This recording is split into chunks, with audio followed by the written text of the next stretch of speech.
Hey everyone, and welcome to another episode of the Consciousness Road Trip podcast. I'm your host, Sarah Watt, and again we're joined by a special guest while we take a deep dive into the tools of access consciousness while we explore this amazing planet that we live on.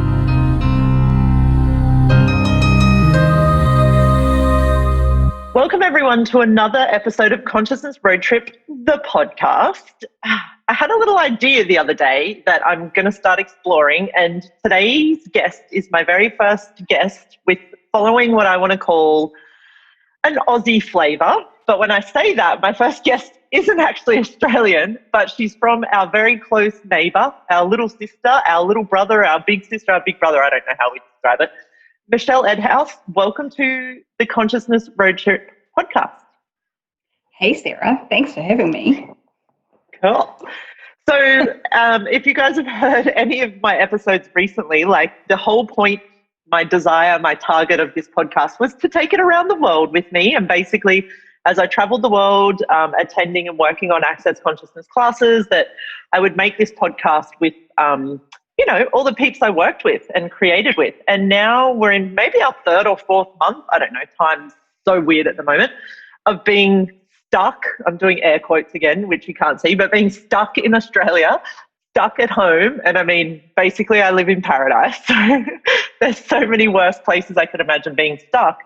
And I kind of just got this sense also of like, I was talking with my good friend Simone Milicis at lunch the other day, and she obviously has a lot of meetings with Gary Douglas and Dane Here and Brendan Watt about planning the access schedule. And whenever they go to that place of being a little bit frustrated with being stuck at home, Gary talked about, well, what if you created in your area, like in your country or whatever, and then when things start to change, then we just keep expanding out and doing our thing. And I loved that because there's not been many times in recent history I've been in Australia for this amount of time. So then I started thinking, I want to start interacting with the CFs and the people in Australia and New Zealand that are access peeps and create some engagement with them and your audience and my audience and look at that. So you're my first like official person on this little different flavored podcast, and I absolutely love what we're going to talk about today. So do you want to just like give people a rundown of like what we came up with or what you came up with for this episode? Well, a couple of years ago, I was really feeling very stuck in my own life and in my business and all of that stuff. And I was like, this just doesn't work for me anymore. And I was like, okay, so what do I desire to create as my life? And one of the things that Gary Douglas has always said that's kind of stuck in the back of my head has been, what if the purpose of life is to have fun? And so I was like, right, I'm choosing to have fun. And if it's not fun, I'm not doing it. I'll either pay someone else to do it or just change directions, whatever that looks like. And just started asking questions about what is fun for me? How do I desire to live? What do I desire to add to my life that will create more fun? And that has gone in so many weird and wacky ways. It's so cool. Cool. And my brain just went like, pew, pew, pew. There's so many things with what you said. And I was the same when I first heard Gary say that, what if the purpose of life was to have fun? I was like, whoa, whoa, whoa, whoa. Come on now. Come on now. Like, no, we're not 5-year-olds anymore, Gary. We need to, be serious. But also like, the thing that you resist is what actually is probably true for you. And then I started looking at actually, like fun and joy are who I am as a person. Like that's such a match for me energetically. So I'm like, well, why shouldn't my whole life like be that way? And the other thing I love is the sense of adventure and fun that Aussies and New Zealanders have. So like, let's talk a little bit more about like, okay, let me ask you this, like where do you, because a lot of the time I've said to people, I work with people in various, teams and stuff in access and whatever. And I'm like, okay, so they're like, I want to do more. I want to contribute more. And I'm like, okay, so what's fun for you? And like as a humanoid or as a person that is always seeking something greater, sometimes that's a really hard question to answer because you're like, well, everything's fun. Like I can make everything fun. So can you talk a little bit about like when you chose that in your world that this is what I'm going to start choosing? Like what is your fun radar? Like what leads you to those places where you start to have that as an energy of creation for you? So one of the things that I use as my fun radar is, do I just like get on and do it and create it, and can I work on it for hours with no food breaks, all those sorts of things. If I find myself really procrastinating and finding it sluggish and, oh, do I have to do that? It's like, obviously this is not fun for me. Uh-huh. That whole, when I'm designing systems for websites and things like that, and I'm exploring new possibilities and new ways of doing things and discovering and stuff like that, I'm just like, Glenn comes out and he's like, 3:00 in the morning, are you coming to bed? Whereas, if it's not fun for me, I'm like, oh, I suppose I have to go and do that, or so-and-so's banging on my head to finish doing this, or so that's the biggest radar for me. If I can't wait to get on and do it, I'm just like, when can I have time to create this? That's Cool. where I know it's fun. Yeah. Cool.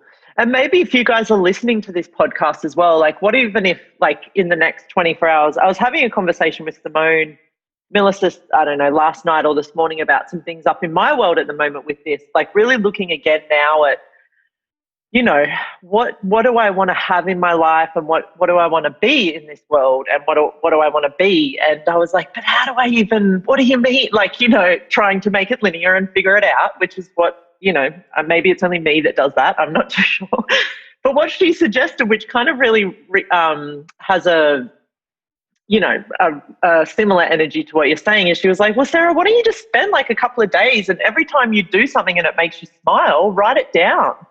Because I said, I've been facilitating more lately, which is something that I used to avoid, and now I'm choosing it. And I love it. It makes me so happy. So she's like, okay, so put facilitation down as one of the things that makes you smile. So for you guys out there as well, if you've got this thing of like, man, what would it take to know what is fun for me? Like, what if for the next 24 hours, 5 days, 7 days, like whatever that is for you, you just have like a piece of paper or something in your phone, and every time you're doing something, anything, like not necessarily having anything to do with your job or your career or work, like what if that moment, that energy of smile, whether it's a real smile or it's just the energetic, sense and feeling of smiling, that you write that on your fun list. And then, maybe after a week you can start looking at that and seeing where you can start to create revenue streams from that as well. So there was something else you touched on there that I wanted to extrapolate on a little more, where you said the other bit for you, where it's fun, is where you don't actually need a lot of like sustenance, like what this reality tells us we need to function. So food, sleep, those sorts of things. So can you talk a little bit more about that, like how this fun energy and what that is for you, how it also actually is a nurturing energy for you, like it fills you up in a way, or yeah. Absolutely. I mean, we are energy. Our bodies are made of energy, and like the sustenance that we, that this reality says we need, food and water and all those sorts of things, are made of energy. And so when you're receiving that energy from something like joy and excitement, you actually don't require it from a food source. The other thing that I found, and I've been working quite a bit with Marilyn Bradford on Right Recovery for You, I was using food and alcohol as a way of trying to give me that sense of fulfillment. And when I'm functioning from what's fun for me, what's joy for me, and choosing that, I don't require it. Because it's not lacking in my life anymore. So that's been a huge gift for me when I recognised that. I was like, oh, okay, when I start to eat or need to block out the world in some way, whether that's with TV or games or alcohol, food, whatever, I'm not actually choosing and creating the fun.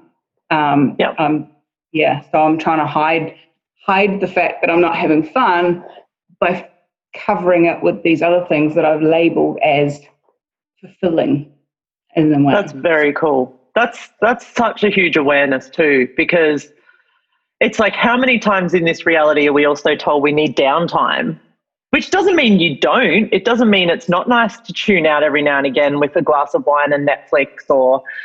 But I love what you were saying there, because it's like, when it becomes a choice rather than a necessity or something we go to like fulfill that need of rest or fulfill that need of fun, it starts to really open up a world of you being able to look at what truly is fun for you too. And like you were saying, like for you, it's creating shiny, beautiful systems. And so the other thing as well is like, also, guys, with that, what I said about writing those things down and just having the space with it, relax. Don't feel like you need to sit there and be like, okay, now I'm going to write 5 things that make me smile or that's fun for me. Go about your day and do it as you're going. Because the other thing is, what's fun for you is probably not going to be anything close to what's fun for other people. So, and I think as well, Michelle, what you touched on there about like food and alcohol and games and movies and all that sort of stuff is also where this reality's told us that that's what should be fun for us, and where we buy this thing of like, oh, I'm having fun now because I'm doing this thing that people tell me is fun. So totally true. I mean, when we went into lockdown here in New Zealand, normally on a normal day, I'm at home on my own, the kids are at school and Glenn's at work, and all of a sudden I went to having all 3 of them at home, or gaming and watching YouTube and doing their Netflix or whatever they were choosing. And I went to this place of, I should be doing that too. And I sat around for almost 2 weeks. Who knows why I didn't ask the question earlier than that. But for 2 weeks, I was like, getting frustrated with Glenn for not doing this and getting frustrated with the kids for not doing that. And all of a sudden, I was like, hold on a minute. What are they doing that I'm not? They're having fun. What's fun? Creating videos for my YouTube channel, on my painting channel. It's fun for me to be building websites. It's fun for me to be facilitating.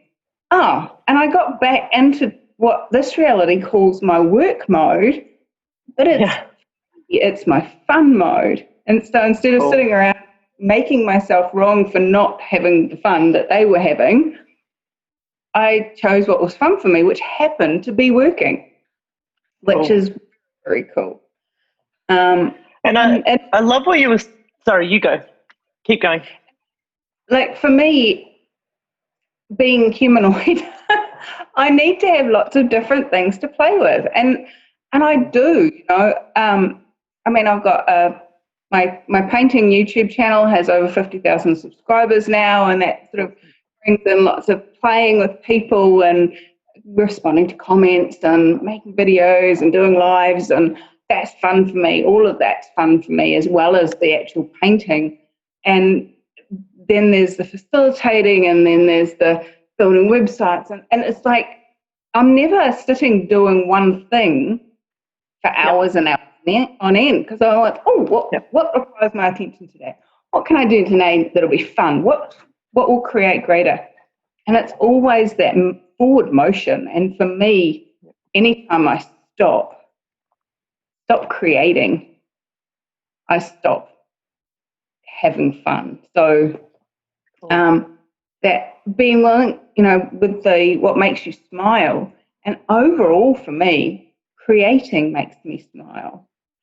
And inviting a different world, a happy world, makes me smile. So, what is it for you, the listener, that makes you smile? What is it that you sit up at night thinking about it, or not from a oh god way, but from a tomorrow morning I get to do this. Yay! How exciting kind of thing. Yeah. And even like, because even, you know, guys listening again, we're on a Zoom right now, so I can see Michelle as she's talking and she's very like animated and her hands are moving and I'm sitting here smiling. Like the energy of fun for me, like what if you just tapped into this conversation to get the energy of what fun is too, and know that it can change every day. Like Michelle mentioned, what is fun for her is creation. So today her creation might be her painting YouTube channel. Tomorrow it might be being out in the garden. The next day, or even less than that, in this 2 hours, my creation, my fun with creating is creating this. The next 2 hours it might be being out in nature and going for a walk, and not actually, and like also where we're willing to have this fun factor in our lives where everything starts to contribute to each other. So from what you just said, there's one more thing I want to go into a little bit, if that's okay, and how being willing to look at this, creating and choosing more fun in your life has also given you a sense of your reality. Like there's a lot of talk at the moment in Access, and maybe you guys out there, if you don't do a lot of Access, are also aware of this place that the world has come to now. So someone just sent me a funny WhatsApp that flashed across the screen. There's a possibility available now for each of us to create a reality for ourselves, which in turn will create a reality for this planet and for each other, because, you know, whether you like it or not, we are all together, we are all connected. There's something there that happens with that. But where this place is now, that truly we have this space to create a reality of our own, a reality beyond any reality that's ever existed before. So can we, like, what does that bring up for you with this fun conversation as well, and finding your reality through fun? I think one of the things that has totally exploded for me since I've been choosing to create my reality from fun is my willingness to be outside the box, my willingness to be different, my willingness to, you know, as you said before, you know, when Gary said the purpose of life is to have fun, it's like, no, we're adults. I'm a business person. I'm this, I'm that, and none of the definitions in society say that a business person can have fun. I mean, Gary told Simone Milasas not to call her book Joy of Business. When you are doing business for the fun of it, then it is a joy. And, you know, I worked with Simone for years, and I only really got the total sense of what joy of business is when I chose to have fun as my reality. Cool. And it's expanded outside of, you know, in all areas, you know, mother-daughter relationships, my son's relationships, you know, running our concrete business, being in any situation, anytime I try and go to the not fun, to the that is the way this reality says it should be, it stops being fun, it stops being me, and I don't want to be there anymore. So I check out. So the more I choose fun, and even outside of this reality, like outside of the box that society says you should have, that whole being you and changing the world is so true. And it's, you know, my YouTube channel, the people that make horrible negative comments on it are the ones that are like, you shouldn't be singing, you shouldn't be so happy, you shouldn't be making light of that situation. And they're the ones that can't handle the fun and the joy that I be. And I'm willing to have that, have people judge me as too happy. So, yeah, being willing to receive the judgment of having your own reality is definitely a space that I recommend people try.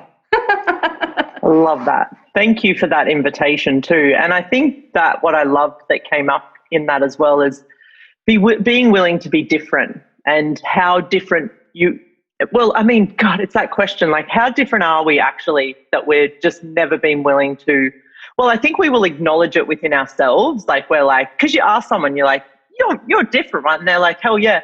But how often are we willing to be that in the world, like to the world, and also receive the judgment and the ridicule and the projections that come along with claiming and owning and acknowledging just how different you really are.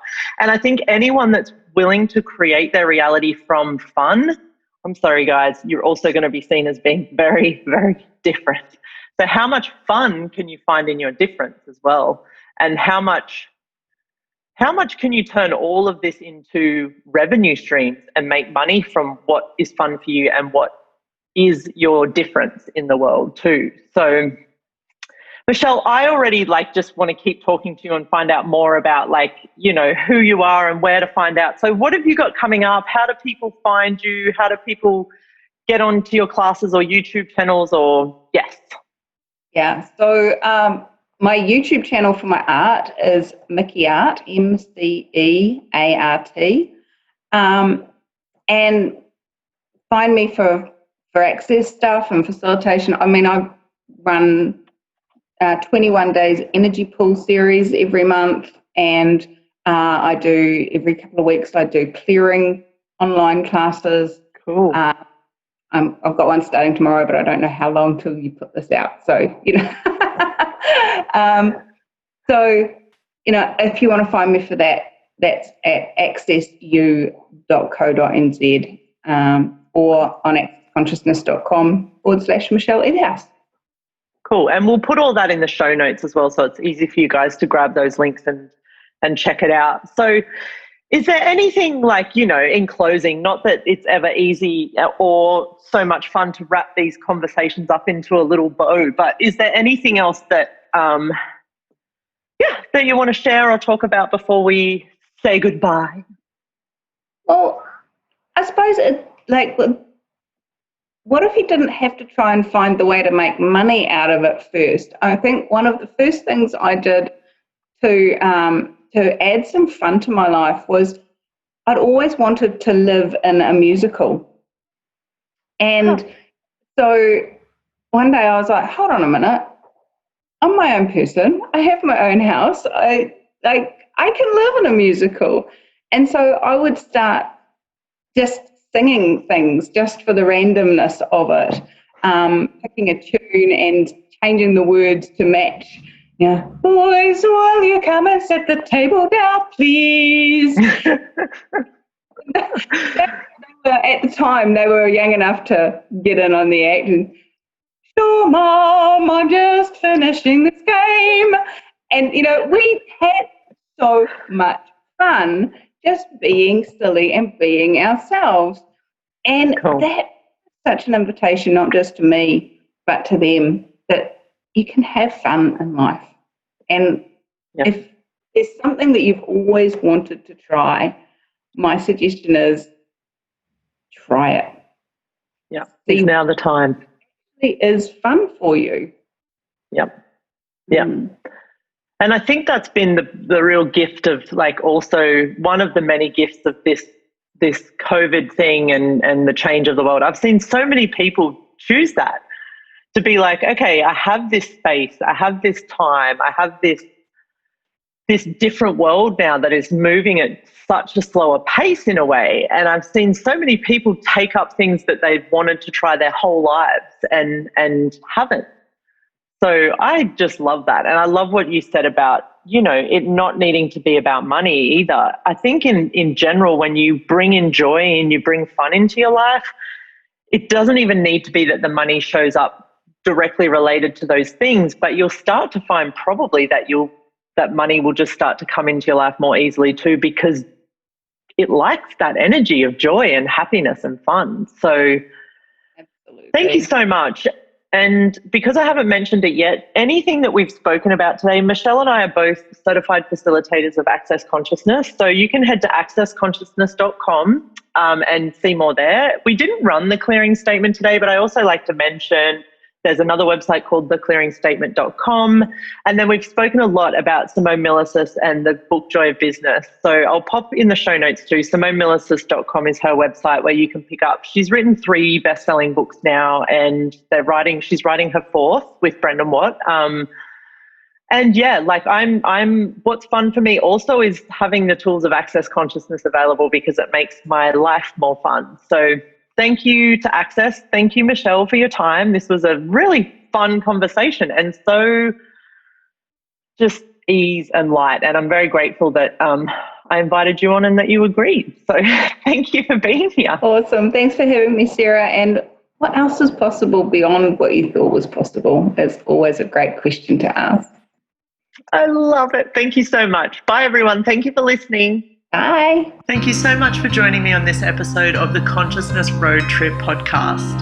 If you'd like to find more of my podcast or more information, you can head to my website, sarahwatt.com.au/road trip or sarahwatt.podbean.com. See you on the next episode.